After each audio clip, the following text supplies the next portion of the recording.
টাটকা টাটকা আম।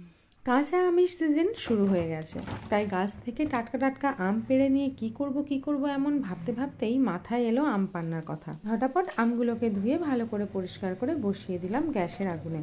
উল্টে পাল্টে ভালো করে সময় নিয়ে আমগুলোকে সব দিক থেকেই পুড়িয়ে নিলাম। বেশ কিছুক্ষণ পর আমগুলো যখন পুরোপুরি ঠান্ডা হয়ে গিয়েছিল, তখন এইভাবে আমের খোসা থেকে আমটাকে ছাড়িয়ে নিয়েছিলাম।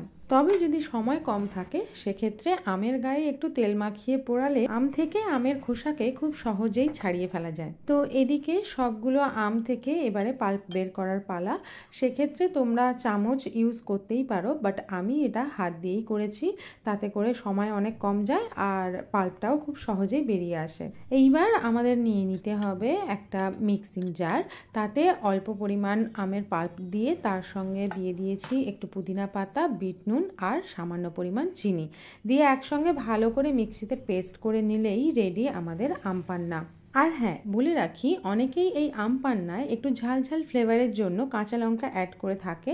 আমি দিইনি, তবে তোমরা তোমাদের টেস্ট অনুযায়ী ঝাল অ্যাড করতেই পারো। যাই হোক, সমস্ত আম পান্নাটাকে রাখবার জন্য আমি নিয়ে নিয়েছি একটা কাঁচের জার। ভালো করে ঢাকনা এঁটে ফ্রিজে রাখলে এটা থাকবে মিনিমাম 1 মাস। প্রয়োজন মতো জলের সঙ্গে মিশিয়ে খেয়ে নিলেই হলো আম পোড়া আমের জুস।